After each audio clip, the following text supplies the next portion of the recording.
तो आज की कथा का नाम है glories of Gopis love for Krishna. एक दिन क्या हुआ, नारद मुनि जी जो थे वो कृष्ण भगवान को मिलने के लिए द्वारका चले गए। क्यों द्वारका चले गए? उनको देखना था कृष्णा रहते कैसे हैं, विवाह के बाद उनकी दिनचर्या कैसी है, सब कुछ देखने के लिए चले गए। तो वहां पे देखा उन्होंने कि कृष्ण भगवान एक महल में बैठे थे। वहां पे कई सारी रानियां, ऐसी बहुत सारी रानियां इकट्ठे हुई थी। नॉर्मली जब भी चाहते थे तो कृष्ण भगवान क्या हर रानी के साथ हर महल में कृष्ण भगवान 16,108 कृष्ण बनकर एग्जिस्ट करते थे। इस बार जब गए नारद मुनि तो उनको देखा एक ही महल में, रुक्मिणी महारानी के महल में कृष्णा थे और 16,108 रानियों का वहां पे पूरा क्राउड जमा हो गया था। एक ही जगह पे द्वारकाधीश थे। तो सब लोग चिंता में चल रहे हैं, क्या हुआ क्या हुआ क्या हुआ। तो यहाँ पे क्या हुआ, कृष्ण भगवान को ना बड़ा हेडेक हो रहा था। अंदर कृष्ण भगवान लेटे हुए थे और बड़ा सर दर्द हो रहा था। तो ऐसे करके बैठे हुए थे।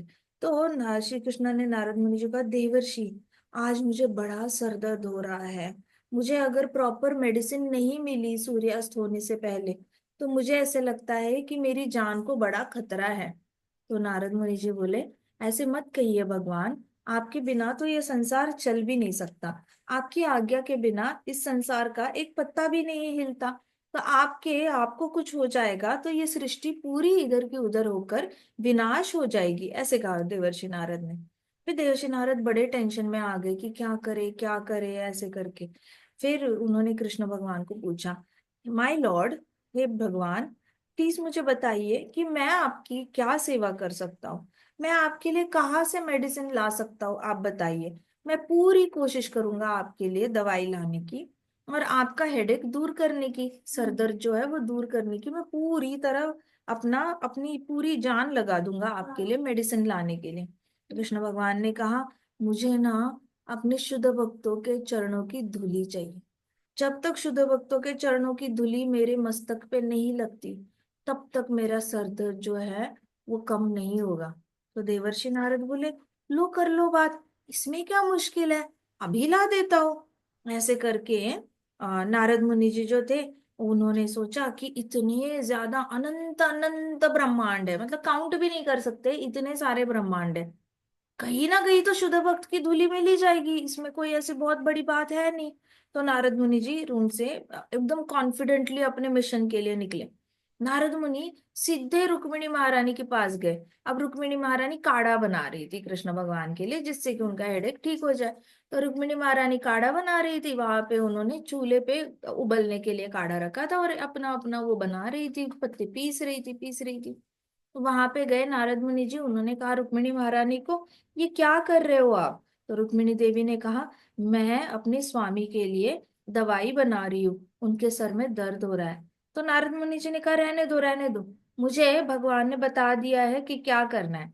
तो रुक्मिणी देवी ने बोला, क्या करना है, क्या बताया उन्होंने? तो नारद मुनि ने कहा, भगवान को बहुत ज्यादा सर दर्द हो रहा है और वो किसी भी भौतिक जगत की काढ़े से ठीक नहीं हो सकता, उन्होंने बोला है। उनके लिए सिर्फ एक ही काम करेगा और वो है शुद्ध भक्त के चरण कमलों की धूली। तो रुक्मिणी महारानी सोचने लगी, ये कहाँ से लाए, अब कहाँ से लाए। तो नारद मुनि जी ने कहा, प्रिय द्वारकेश्वरी, मुझे यहाँ पे आपसे बड़ा शुद्ध भक्त कोई दिखता नहीं है। तो क्या आप कृपा करके अपने चरणों की थोड़ी सी धूली मुझे दे दोगे? मैं जल्दी से भगवान के माथे पे जाकर लेप लगा देता हूँ ताकि भगवान का माथा ठंडा पड़ जाए, बहुत ज्यादा बुखार आया है उनको। तो रुक्मिणी महारानी ने बोला, ओ देवर्षि, it is a matter of great concern that my husband is suffering. कहते ये तो बड़ी टेंशन वाली बात है कि मेरे पति देव इतने ज्यादा तकलीफ में हैं। उनको जितनी तकलीफ हो रही है शायद उससे कई गुना ज्यादा मुझे तकलीफ हो रही है उनका सर दर्द देखकर। लेकिन मैं अपने चरणों की धूली कैसे दे सकती हूँ अपने स्वामी के लिए? ऐसा कहा किसी भी शास्त्रों में नहीं लिखा कि पत्नी की चरण धूली अपने स्वामी के चरण मस्तक पे लगनी चाहिए। ये तो पूरी तरह अधर्म हो जाएगा। हे भगवान, मैं क्या करूं? मैं अपने चरणों कमलों की धूली अपने स्वामी के मस्तक पे नहीं लगा सकती। ऐसा किया तो मुझे नरक जाके बहुत सालों तक बहुत ज्यादा तकलीफें सहनी पड़ेगी अगर मेरे चरण भी स्वामी के मस्तक पे टच हुए तो। ऐसे रुक्मिणी महारानी ने कहा। तो नारद मुनि जी फिर बाकी महारानियों के पास गए, जामवती के पास गए, सत्यभामा के पास गए। वहां पे जाके एक एक करके उनको अपनी चरण की धूली मांगी। तो सत्यभामा ने कहा, नहीं नहीं, मैं ये दे नहीं सकती। सबको लगेगा कि मैंने अपने चरण जो है वो भगवान के मस्तक पे रखे हैं। दुनिया क्या सोचेगी कि मैं उनके मस्तक पे चढ़ गई हूँ। वैसे भी सबको लगता है कि मैं बहुत अभिमानी हूँ, मैं अभिमानी पत्नी हूँ। तो सबको लगेगा अब तो मैं भगवान के सर पे ही बैठ गई। मैं नहीं दे सकती। फिर वहां से जामवती के पास गई। तो जामवती बड़ी सिंपल थी। जामवती के पास गए नारद मुनि जी और उनको कहा कि हे महारानी, कृपा करके आप अपने चरण कमलों की धूली दे दो। आपके पिताजी श्री राम जी के बहुत बड़े भक्त है। तो मुझे ऐसे लगता है कि आपकी चरण धूली से भगवान के जो हेडेक है वो ठीक होना चाहिए। तो जामवती ने कहा, मैं एक ऐसे परिवार को बिलोंग करती हूँ, बचपन से ही मैंने देखा है मेरे पिताजी ने बड़ी प्रेम पूर्वक श्री राम जी की सेवा की है। एक दिन उनका नहीं जाता, एक पल भी नहीं जाता जब वो भगवान श्री राम को याद नहीं करते। और हमारा पूरा परिवार जानता है कि भगवान कृष्ण जो है वो और कोई नहीं, श्री राम जी ही, भगवान कृष्ण ही श्री राम जी बनकर आए थे। ऐसे परिवार को मैं बिलोंग करती हूँ। तो ये मुझे बिफिट नहीं करता, ऐसे वाला बिहेवियर मुझे बिफिट नहीं करता कि मैं अपनी चरण कमलों की धूली निकाल कर स्वयं भगवान श्री कृष्ण के माथे पे लगाऊं। ये मेरे परिवार में किसी को भी अच्छा नहीं लगेगा। इससे मेरे परिवार के जितने भी पूर्वज हैं वो सब का फॉल डाउन हो जाएगा। वो जहां पे भी है वो सबका फॉल डाउन हो जाएगा। और उन सब के जो ये है, ब्लेम्स है, वो मुझे लग जाएंगे। तो मैं ये सारा काम अपने पूर्वजों के प्रति ऐसा पाप नहीं कर सकती देवर्षि नारद। बहुत सारे शुद्ध भक्त हैं, आप किसी और शुद्ध भक्त से ले लो। मेरा परिवार बहुत ही उच्च भक्ति में आता है और हमारे परिवार में कोई भी अपनी चरणों की धूली स्वामी को नहीं लगाएगा। तो नारद मुनि जी वहां से नाराज होकर चले गए। फिर नारद मुनि जी ने 16,108 सारी रानियों को अप्रोच किया। नारद मुनि जी को लगा कि मुझे लगा ही नहीं था ये टास्क इतना डिफिकल्ट है। मैं जिसके पास भी जाऊं हर कोई मना कर रहा है, हर कोई मना कर रहा है। नारद मुनि जी देवकी के पास गए, वसुदेव के पास गए, कहते वो तो हमारा बेटा है और हम अपने बेटे के सर पे ऐसी मिट्टी नहीं लगा सकते। आप ये बात करने से पहले सोचा करो। वसुदेव और देवकी बिल्कुल ही ये हो गए, कहते कि हम उसको ठीक करेंगे। तो देवकी ने बोला, हम उसको ठीक करेंगे, हम ज्यादा अच्छे से अच्छे वैद्य को बुलाएंगे, सब ठीक हो जाएगा। ऐसे हो नहीं सकता कि वो आप इसकी उसकी चरण धूली मांग रहे हो, ये बड़ा ही गलत कर रहे हो। ऐसे करके देवकी ने नारद मुनि जी को समझ में ना आए कि वो करे क्या। द्वारकावासी तो बिल्कुल ही मना कर गए, मतलब मुकर ही गए भगवान को अपने चरण कमलों की। तो ये लोग बहुत हाई लेवल का रिस्पेक्ट करते थे भगवान से, तो इन सब ने मना किया। और फिर किसके पास गए नारद मुनि जी? नारद मुनि जी ब्रह्मा जी के पास गए। ब्रह्मा जी को जाके बोला, भगवान को बड़ा हेडेक हो रहा है, क्या आप अपने चरणों की धूली दे देंगे? तो ब्रह्मा जी ने कहा, मैं ठहरा एक छोटा सा इनफाइनाइटसिमल सोल। कहते कि मैं एक छोटी सी जीवात्मा हूँ। इनफाइनाइटसिमल मतलब बहुत ही छोटी सी आत्मा हूं मैं। और ऊपर से मैं अपने आप को शुद्ध भक्त समझता भी नहीं हूँ। अगर मैं अपने चरण कमलों की धूली दूंगा और उससे भगवान का अगर हेडेक ठीक नहीं हुआ तो संसार हाय हाय बोलेगा कि ब्रह्मा जी तो शुद्ध भक्त है ही नहीं और वो संसार का क्रिएशन करने चले। तो फिर मेरा बहुत नाम खराब हो जाएगा देवर्षि नारद। आप मुझे इस धर्म संकट में मत डालो, मेरे बारे में बहुत बुरा भला फैलेगा। फिर मुझे सृष्टि को क्रिएट करने के लिए बहुत मुश्किल होगी, कोई मेरी बात नहीं मानेगा, देवी देवता मुझसे मुकर जाएंगे समझ कर कि मैं शुद्ध भक्त नहीं हूँ। राक्षस भी मेरी बात नहीं मानेंगे, जब मैं इनके झगड़े सुलझाने जाऊंगा तो कोई भी मेरी बात नहीं मानेगा, मैं नहीं कर सकता ऐसे। तो नारद मुनि जी ने कहा, आपकी भी बात सही है, चलो मैं आपसे नहीं मांगूंगा। फिर शिव जी के पास गए। शिव जी के पास गए तो शिव जी ने तो नारद मुनि जी की क्लास ही ले ली। How dare you ask such question. जैसे नारद मुनि ऐसे गए, कहते भगवान को आपके चरण कमलों की धूली चाहिए ना। शिव जी खड़े हो गए, कहते हाउ डेयर यू, हिम्मत कैसे हुई ऐसी बातें मुझसे पूछने की? ऐसे बोले, सिर्फ हिम्मत कैसे हुई जैसे। तो नारद मुनि भाग गए वहां से। वो रुके ही नहीं, कुछ नहीं बोले, ज्यादा कुछ नहीं बोले, वहां से भाग गए। शिव जी तैयार नहीं हुए, ब्रह्मा जी तैयार नहीं हुए, कोई भी तैयार नहीं हुआ। सब लोग नरक में जाने से डर रहे थे। और शिव जी को तो ये क्वेश्चन ही अच्छा नहीं लगा कि किसी भी इंसान की चरण धूली भगवान के माथे पे, मतलब वो मेरे आराध्य देवत है, वो मेरे इष्ट देव है। मेरे इष्ट देव के चरण कमलों, उनकी चरण कमलों की धूली हम सर पे लेंगे या हमारी चरण कमलों की वो लेंगे? कि समझ में आ रहा है नारद तू बोल क्या रहा है? तो शिव जी को ये क्वेश्चन ही अच्छा नहीं लगा, उन्होंने नारद मुनि जी को भगा दिया डरा के। तो नारद मुनि जी वहां से भाग गए, वैसे भी भाई भाई है, लेकिन फिर भी नारद मुनि जी डर के वहां से भाग गए। जैसे भृगु मुनि का हुआ था ना, भृगु मुनि ये डर गए थे भृगु मुनि, वैसे ही नारद मुनि भी डर गए शिव जी से। तो ये सब लोग डरे हुए थे, कृष्ण भगवान वहां पे तड़प रहे हैं, हाय मेरा सर दर्द हो रहा है, हाय मेरा सर दर्द हो रहा है, ऐसे करके कृष्ण हाय हाय हाय कर रहे हैं। मेडिसिन भी नहीं खा रहे, रुक्मिणी महारानी उनको मेडिसिन दे रही है, लेकिन कृष्णा ने मुंह में एक चम्मच नहीं लेना, कुछ नहीं पीना ही नहीं काढ़ा। तो वहां पे भगवान ने वहां पे पूरी मतलब सीन क्रिएट किया था, द्वारकाधीश ने वहां पे हेडेक का, पूरी द्वारका में फैल गया था भगवान को सर दर्द हो रहा है। और सबने ये बोला नारद मुनि को कि आप ऐसी अनथिंकेबल बात बोल रहे हो, अनथिंकेबल मतलब जो आप सपने में भी नहीं सोच सकते, ऐसी बातें आप बोल रहे हो। तो ये हमें बिल्कुल ही उचित नहीं लग रहा है जो भी आप बोल रहे हो, भगवान ने आपको बोला ठीक है, लेकिन आपको खुद भी समझ जाना चाहिए कि आप क्या बोल रहे हो, आपको खुद भी पता होना चाहिए आप कैसे उल्टी सीधी बातें कर रहे हो। तो सब लोगों ने नारद मुनि जी को ही ये समझा कि मतलब he is just asking some nonsense thing, ऐसे करके किसी किसी ने नारद मुनि जी को ही उल्टा समझा। अब कृष्णा के क्या हुआ, सब लोग नारद मुनि जी को मिसअंडरस्टैंड कर रहे हैं। जब कृष्ण भगवान को ये पता चला कि नारद मुनि बड़े स्ट्रगल कर रहे हैं, तो कृष्णा ने नारद मुनि जी के लिए मैसेज भेजा कि नारद मुनि जी आप वापस आ जाओ द्वारका। तो नारद मुनि जी कृष्णा से मिलने के लिए आ गए, और नारद मुनि जी कृष्णा के पास आए और कहते कि भगवान मैं हार गया, मैं ब्रह्मांड में हर एक के पास गया, मैं देवी देवताओं के पास गया, मैं ऋषि गणों के पास गया, मैं किन्नरों के पास गया, गंधर्वों के पास गया, लेकिन कोई कोई भी ब्रह्मांड में जो भी आपको जानता है वो कोई भी तैयार नहीं हुआ। मैंने अपने स्टैंडर्ड्स बड़े लो किए, पहले तो मुझे जो लगा शुद्ध भक्त है उन शुद्ध भक्तों के पास गया, तो उन लोगों ने किसी ने डरा के धमका के मुझे भगाया, किसी ने मुझे उल्लू समझा, मूर्ख समझा किसी किसी ने, और किसी किसी ने कहा कि उनके पूर्वज ऊपर के लोगों से गिर जाएंगे, किसी ने मुझे कहा कि वो खुद नरक में सड़ने सड़ेंगे। तो इसलिए मैं उनसे कुछ मांग नहीं पाया, उन्होंने जो कारण बताए वो बड़े ही वैलिड थे, तो मैं उनको फोर्स नहीं कर पाया। फिर मैंने सोचा कि ये बाकी कुछ भक्त है वो एकदम ही शुद्ध नहीं है, तो वो तो दे ही देंगे, लेकिन जिनके पास मैं गया उन्होंने तो मुझे बिल्कुल ही मूर्ख समझकर बोला कि नारद मुनि जी आज को आपको सुबह से कोई मिला नहीं लगता है, जो आप सुबह सुबह मजाक करने आ गए। ऐसे करके मुझे उन्होंने घर से निकाल ही दिया। तो ऊपर के लोगों में भी कोई तैयार नहीं हुआ, ब्रह्मा जी तक मैं पहुंचा, किसी ने कोई रेडी नहीं हुआ।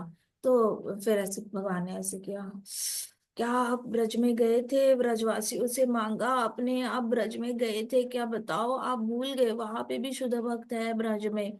तो नारद मुनि जी ने कहा ओहो, ये तो मैं भूल ही गया, मैं पूरे ब्रह्मांड में गया लेकिन मैं ब्रज में नहीं गया।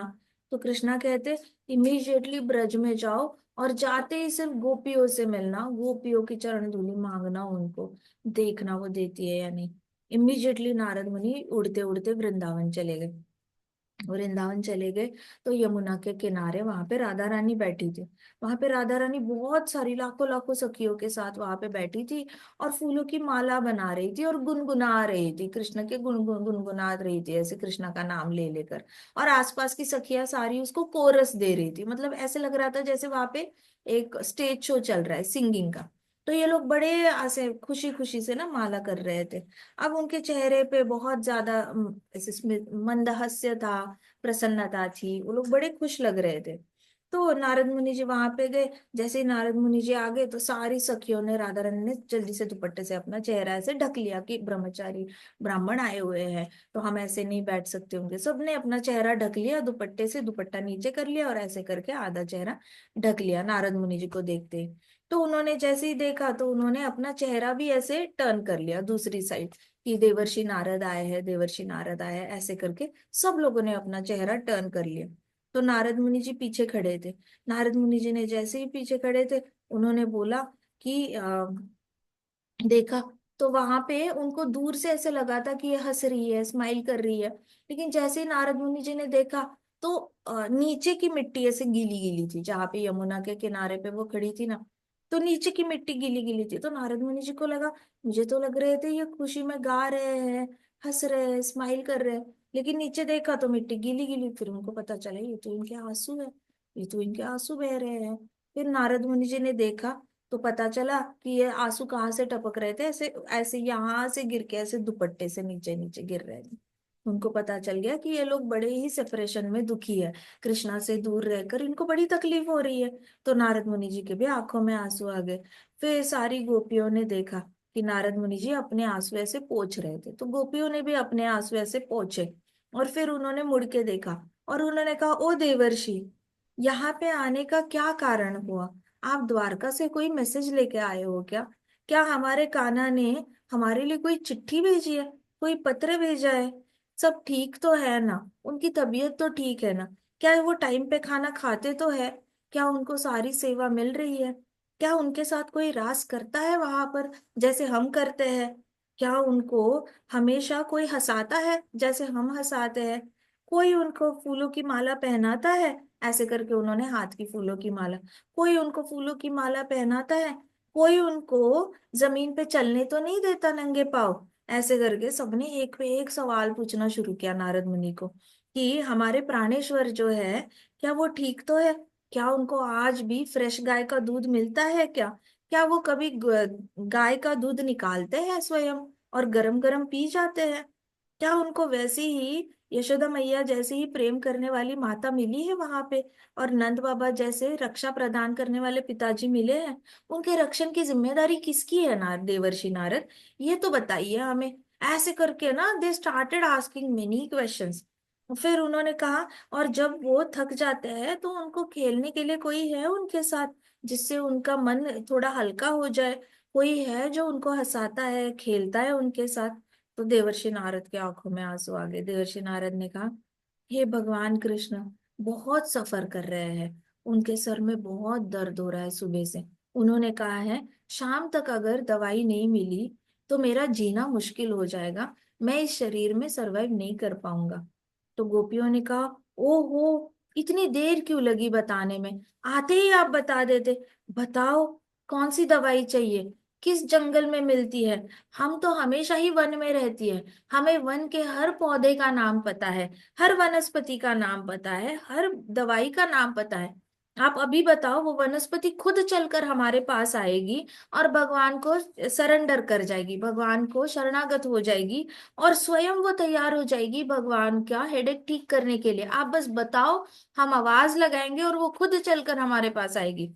तो नारद मुनि जी बड़े शॉक्ड थे कि ऐसा तो कभी उन्होंने सुना ही नहीं था कि श्रब्स एंड हर्ब्स, जो मेडिसिनल हर्ब्स है, वो खुद चल के आ रहे हैं। ये तो बिल्कुल ही नया कॉन्सेप्ट था नारद मुनि जी के लिए। तो नारद मुनि जी बड़े सरप्राइज थे कि ये इतने इम्प्रॉम्प्टू रेडी कैसे हुए? ऐसे तो मतलब इसने भी, धन्वंतरी ने भी ऐसा कोई जवाब दिया नहीं था कि चलो हर्ब्स खुद ही चल के आ जाएंगे। धन्वंतरी खुद भी रेडी नहीं थे कृष्णा को अपनी चरण कमलों की धूली देने के लिए। तो नारद मुनि जी ने कहा, ओहो, मैं श्यामा से बात करना चाहता हूँ। श्यामा कहाँ है? श्यामा कहाँ है? ऐसे करके नारद मुनि जी ने कहा। तो श्यामा कौन थी? राधा रानी थी। तो राधा रानी अभी तक नारद मुनि जी को देख भी नहीं रही थी, गोपियां ही बात कर रही थी। फिर राधा रानी ने ऐसे टर्न किया, राधा रानी ने टर्न किया, तो राधा रानी के आंखों में मोटे मोटे आंसू, इतने मोटे मोटे आंसू कि राधा रानी ठीक से देवर्षि नारद का दर्शन भी नहीं कर पा रही थी। और जैसे ही ये जो प्रश्न पूछ रहे थे उसके उत्तर तो राधा रानी के पास थे ही, कि ब्रज वाली लाइफस्टाइल तो कृष्णा को मिल नहीं रही थी। शुद्ध प्रेम नहीं मिल रहा था, कि कोई खेल नहीं रहा था उनके साथ, कोई उनको एंटरटेन नहीं कर रहा था, और डेली डेली कोई फूलों की माला नहीं बना रहा था उनके लिए स्पेसिफिकली, दिन रात बैठकर ऐसा कुछ हो नहीं रहा था। तो राधा रानी की आंखों में मोटे मोटे आंसू थे। तो नारद मुनि जी ने वृंदावनेश्वरी को, जैसे ही राधा रानी को देखा, तो नारद मुनि जी पूरे दंडवत किया। उन्होंने सबसे पहले तो श्यामा को दंडवत किया, और उनको कहा, नारद मुनि जी ने कहा, हाँ, भगवान ने कहा है कि उनको शुद्ध भक्त के चरण कमलों की धूली चाहिए, वही उनका रियल मेडिसिन है। बट मैंने बहुत सारे भक्तों के पास गया, मैं सब भक्तों ने मना कर दिया, पूरे ब्रह्मांड के भक्तों ने मना कर दिया, किसी ने अपनी चरण कमलों की धूली जो है भगवान को नहीं दी। हे गोपियों, हे ब्रजेश्वरी, अब मैं ये आस लगाकर आया हूँ कि आप अपनी चरण कमलों की धूली सनसेट होने से पहले, सूर्यास्त होने से पहले आप मुझे दोगे। मुझे द्वारका जाकर भगवान के माथे पे वो धूली लगानी है, नहीं तो उनकी लाइफ बड़ी रिस्क में होगी। तो श्रीमती राधा रानी ने देवर्षि नारद को कहा, देवर्षि नारद, ये कैसे भक्त है? किन भक्तों के पास आप गए थे? ऐसे कैसे भक्त है? जो भगवान को चरण कमलों की धूली नहीं दे सकते। हम तो वैसे महान भक्त है भी नहीं, हम तो बिल्कुल ही हम तो बिल्कुल ही स्मॉल डिवोटीज, हम बड़े छोटे छोटे भक्त हैं। फिर भी अगर भगवान का सरदर्द हमारी चरण कमलों की धूली से ठीक होने वाला है, तो हम अभी अभी दे देते हैं। तो जो मिट्टी में आंसू गिरे थे, ब्रज की मिट्टी में आंसू गिरे थे, तो वहां नीचे की मिट्टी जो थी वो बड़ी मॉइस्ट मॉइस्ट हो गई थी। तो उस मिट्टी में गोपियों के और राधा रानी के चरण कमल जो है वो धसे हुए थे, तो उसमें सबके चरण कमलों के मार्क्स आए हुए थे। तो सबने ऐसे साइड हो गए और अपने चरण कमलों की जो धूली वहां पे मार्क्स आए थे वो ऐसे निकाले, अपना दुपट्टा ऐसे करके फाड़ा, उन्होंने सबने अपना अपना दुपट्टा फाड़ा और अपने ही चरण कमलों को लगी हुई धूली जो है ऐसे ऐसे झाड़ी झाड़ी झाड़ी और अपने दुपट्टे में ऐसे ऐसे डाल दी कि जिससे कि अच्छी पेस्ट बन जाए।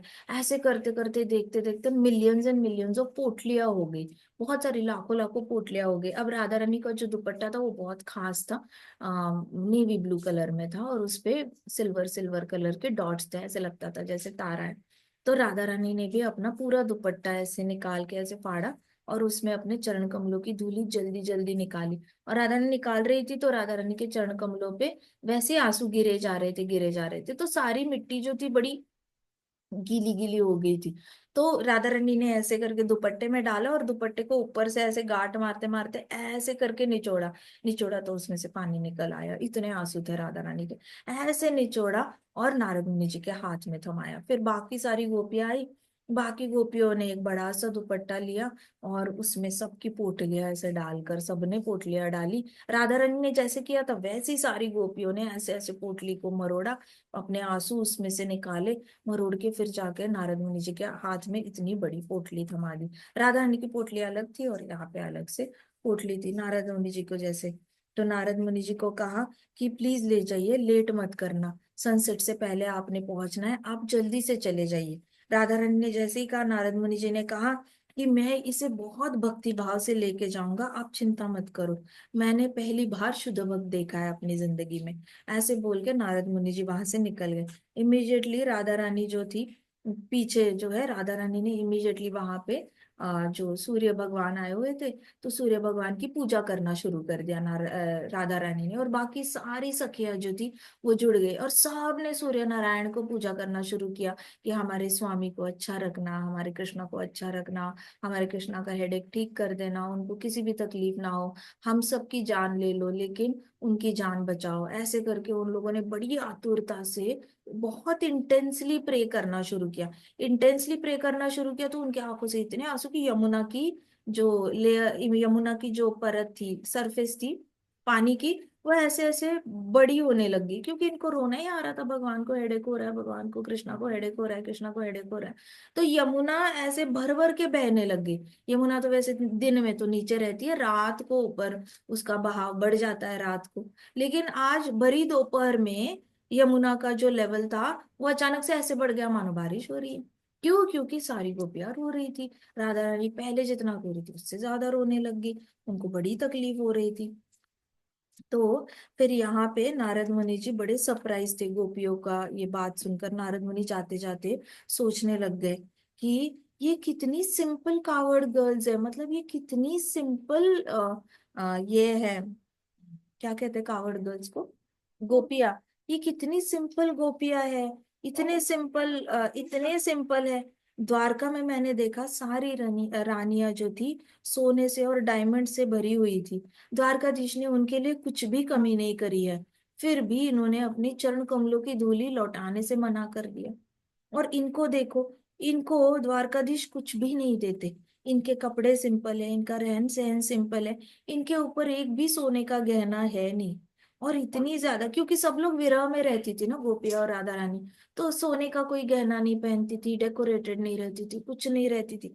तो नारद मुनि जाते जाते सोचने लग गए कि ये लोग इतने सिंपल है, इतने सिंपल वस्त्र पहनते हैं, सोने के नाम पर कुछ भी इनके शरीर पे कोई भी डेकोरेशन नहीं है, ना कोई इनके पास डायमंड्स है, ना कोई पर्ल्स है, पर्ल्स मतलब मोती, मोती भी नहीं है इनके पास। और इनकी रिएक्शन जो थी भगवान का हेडेक हो रहा है ये सुनकर, कि इनकी रिएक्शन तो अमूल्य थी, मतलब इतना ज्यादा मौल्यवान थी। प्राइसलेस थी इनकी रिएक्शन। ऐसे तो मैंने किसी को भी इतना हाई लेवल पे परेशान होते हुए नहीं देखा है जितना मैंने इन गोपियों को, सिंपल सिंपल गोपियों को देखा। और जैसे ही नारद मुनि जी जाते जाते सोच रहे थे, इनकी चरण कमलों की धूली तो मैंने अपने माथे पे लेनी चाहिए ताकि मेरे पास इनकी भक्ति आ जाए, ऐसे करके। फिर नारद मुनि जी ने कहा कि अपने मन में ही कहा कि ओ रजगोपी, मैं आपको कोटि कोटि दंडवत प्रणाम करता हूँ। मैं अभी कृष्ण भगवान के पास जा रहा हूँ, लेकिन मैं जल्दी ही वापस आऊंगा और आपके चरण कमलों की धूली जो है वो मैं अपने इस माथे पे लगाऊंगा। मैं चाहता हूँ आपकी जैसी भक्ति मेरे पास भी आ जाए। ऐसे करके नारद मुनि जी अपने मन में ही बोल रहे थे। फिर उन्होंने कहा कि भगवान कृष्ण की पूजा जो है पूरा ब्रह्मांड करता है। ब्रह्मा जी, शिव जी से लेकर नीचे के लोकों में अनंत शेष तक सब लोग भगवान की पूजा करने में बिजी रहते हैं। ऐसा कोई देवता नहीं है जो भगवान की पूजा नहीं करता। ऊपर के लोकों में जितने भी योगी हैं, ऋषि हैं, वो अनंत काल से भगवान के चरण कमलों पर हमेशा मेडिटेट करते रहते हैं, ध्यान लगाए रहते हैं। लेकिन इतना करने के बावजूद भी इनको दया नहीं आई भगवान पर जब उनको हेडेक हो रही थी। और ये गोपियां है जिनको इतना ज्यादा तकलीफ हुई, उनको अपने नर्क जाने की भी टेंशन नहीं है। इनको एक बार भी इनके दिमाग में नहीं आया कि अगर ये चरण कमलों की धूली दे देंगे तो ये नर्क जा सकती है, इनके पूर्वज नरक जा सकते हैं। इनके पूर्वज जो ऊपर के लोकों में तपस्या कर रहे हैं, चाहे पितृलोक में कहीं पे भी है, ये वहां से भी नीचे गिर के हमेशा के लिए नीचे नर्क लोक में जा सकता है, या फिर वापस पृथ्वी पे इनको जन्म लेना पड़ सकता है।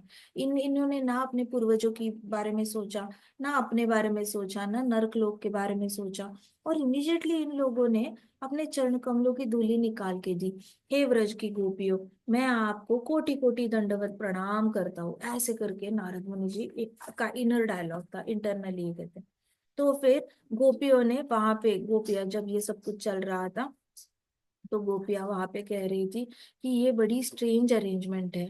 अगर भगवान कृष्ण को हमारे चरण कमलों की धूली देकर अगर भगवान कृष्ण की हेडेक दूर हो जाती है, तो हम अनंत अनंत काल तक नरक लोक में यातनाएं सहने के लिए तैयार है। इससे बड़ी सेवा हम हमसे हो नहीं सकती। ये हमारा सौभाग्य होगा कि हम नरक में इटरनली इटरनली सफर करें। भगवान के लिए अगर हमें, कृष्णा के लिए अगर हमें इटरनली मतलब नित्य काल, नित्य मतलब जिसका कोई एंड ही नहीं है, आप कभी निकल ही नहीं सकते उस नर्क से, इटरनली कहा गया है।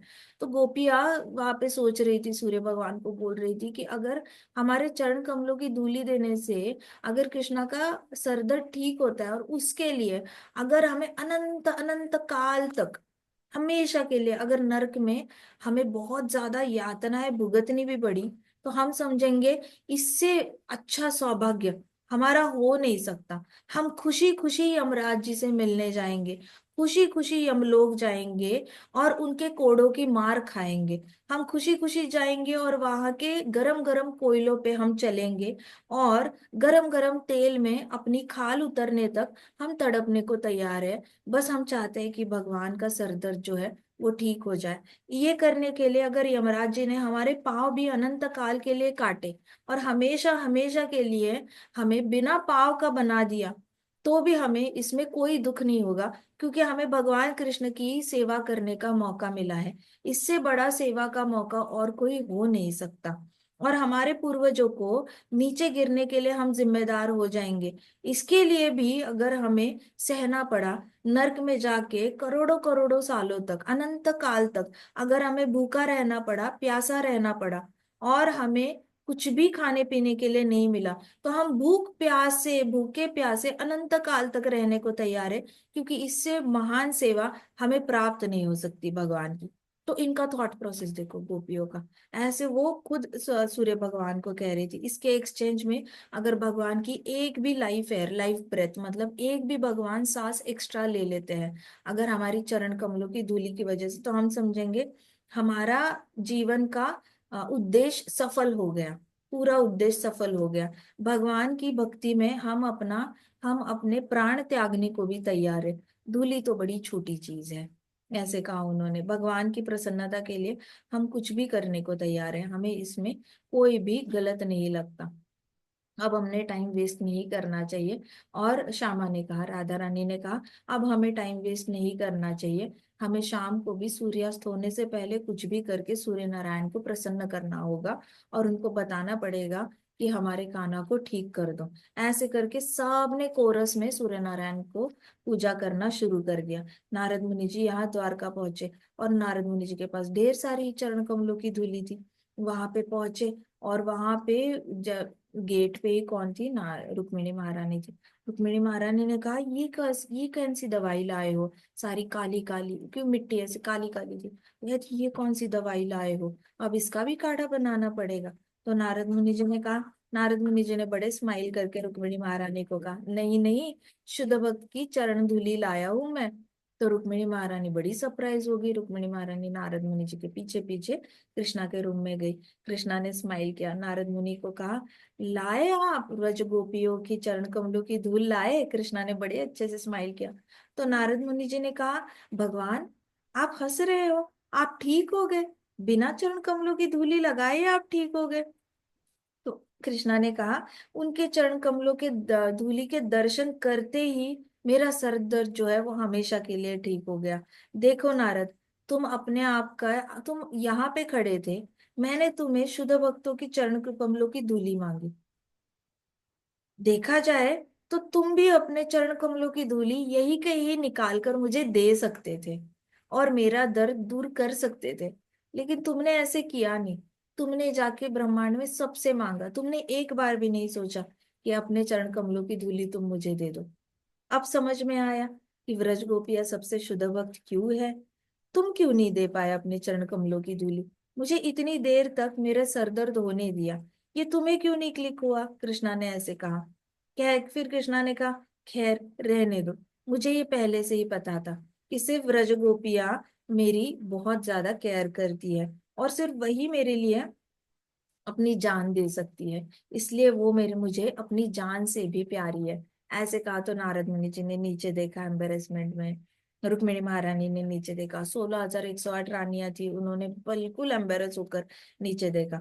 और कृष्णा बड़े प्रेम से वो सारी चरण कमलों की धूली थी ना, वैसे निकाल के, जैसे कृष्णा गोकुल में खेलते थे ना मिट्टी के साथ, तो उन्होंने सारी मिट्टी इकट्ठे की और उस मिट्टी का ऐसे गोवर्धन बनाने लग गए। कृष्णा ऐसे नीचे बैठ गए फर्श पे, सारी मिट्टी इकट्ठे की और उसका गोवर्धन जैसे ऐसे बनाने लग गए। और बनाते बनाते नारद मुनि जी को कहा कि देखो, प्रेम में और भक्ति में बहुत अंतर होता है। भक्ति अलग होती है और ये शुद्ध प्रेम है।